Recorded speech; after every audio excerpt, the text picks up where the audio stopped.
Welcome to Trivia Clips. Today we dive into the legacy of one of the most iconic rock trios of the 80s, The Police. Let's separate facts from myths. Part 1 begins now. 1. The Police were originally a punk band. You have 5 seconds to answer. True or false? The Police started in 1977 during the height of the UK punk scene. Their first gigs and look aligned with punk aesthetics.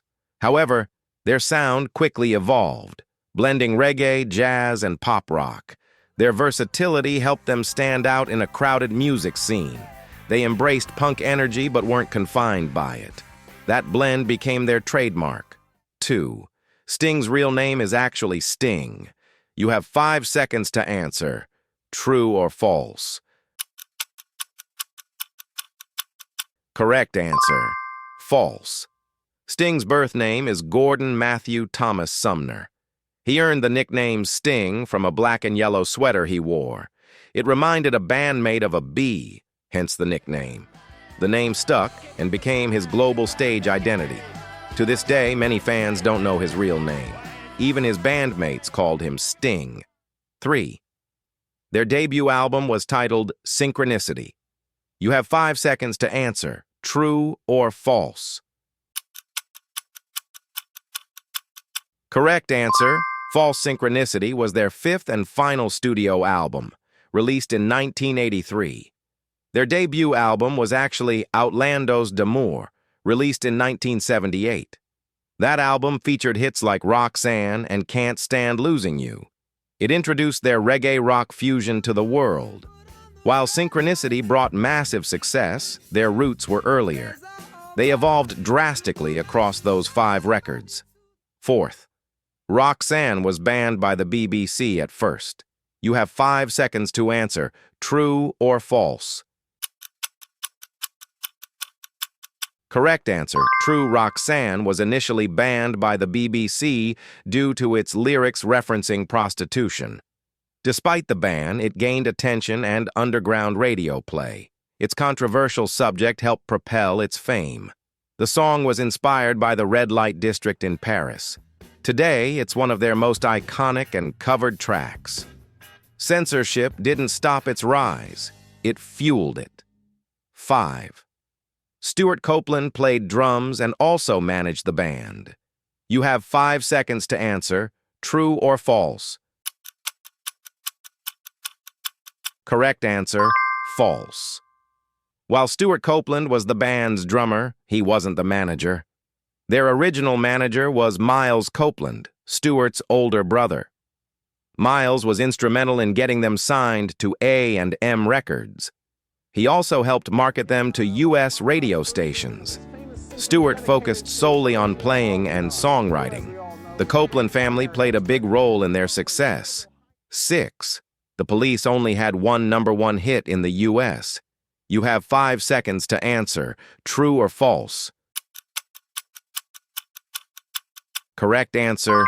True. Their only U.S. Billboard Hot 100 #1 hit was Every Breath You Take. Released in 1983, it dominated charts for 8 weeks. Despite many hits, that was their sole chart topper stateside. It became their biggest global hit and remains iconic. The song is often misunderstood as romantic. It's actually about obsession. Its success marked the peak of their fame. 7.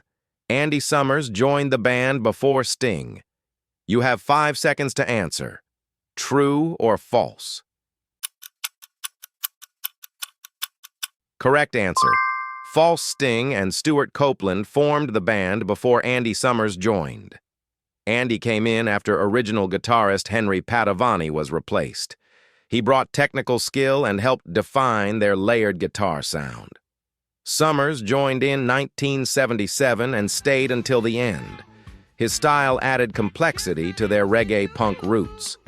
The classic lineup didn't solidify until he arrived. 8. The Police were known for their complex live improvisations. You have 5 seconds to answer. True or false? Correct answer. True. Despite being a power trio, they delivered massive energy live. They often expanded songs with long instrumental sections. Each member was a virtuoso in their instrument. Copeland's rhythms and Summers' textures gave room for exploration. Sting added bass grooves and improvised vocals on stage. Their live shows felt raw, intense, and unpredictable. End of part 1. Did you get them all right? Hit like and follow, because part 2 dives into feuds, fame, and their final days. Welcome to part 2 of our police trivia.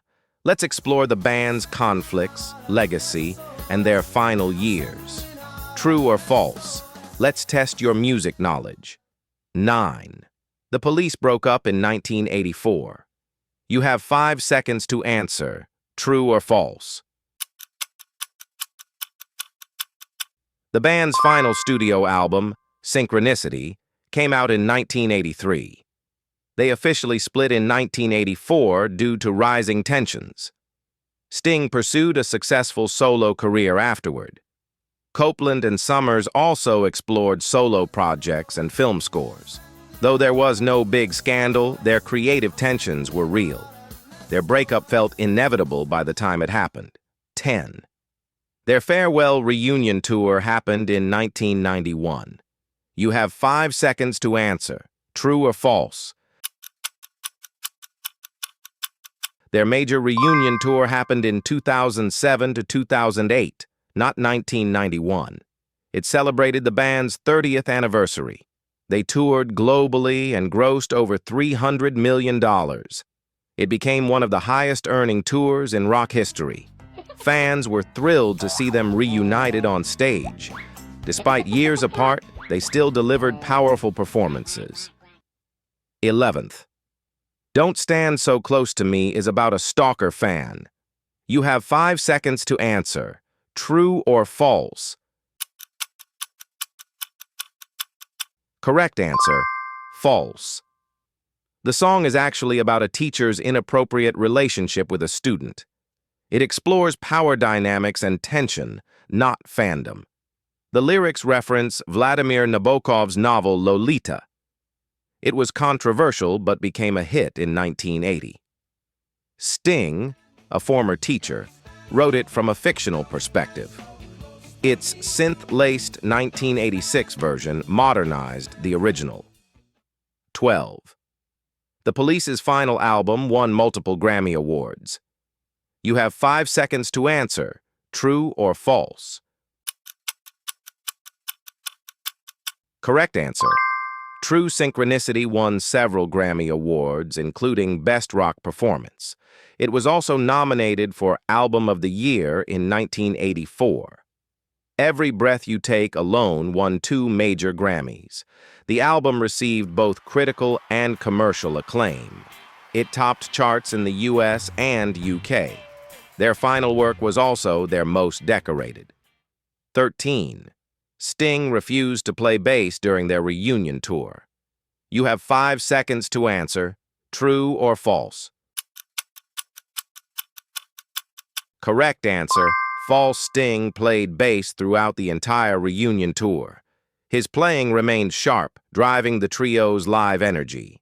He performed classics like Message in a Bottle and So Lonely. Fans praised his musicianship even decades later. He also provided all lead vocals as always. His commitment was full despite the band's history. 14. The Police were inducted into the Rock and Roll Hall of Fame in 2003. You have 5 seconds to answer. True or false? Correct answer. True. The Police were inducted in 2003 for their influence and innovation. Gwen Stefani gave the induction speech honoring the band. They reunited briefly to perform 3 songs that night. The performance was well received by both fans and critics. The Hall recognized their genre blending and commercial success. It marked a high point in their legacy. 15. Andy Summers wrote most of the band's lyrics. You have 5 seconds to answer. True or false? Correct answer. False. Sting was the band's main lyricist and songwriter.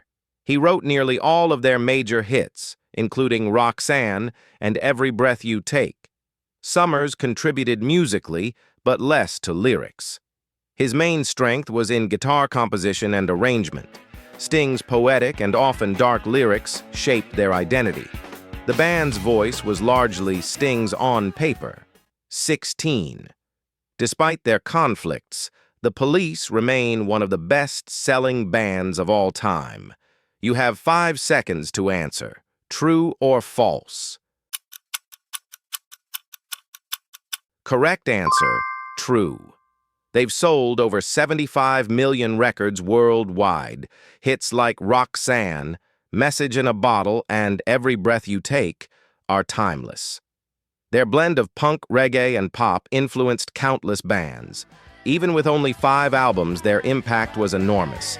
Their short run didn't limit their global success. The Police remain a pillar of rock history. End of part 2. How did you score? Like, subscribe, and turn on notifications for more iconic rock trivia only on Trivia Clips.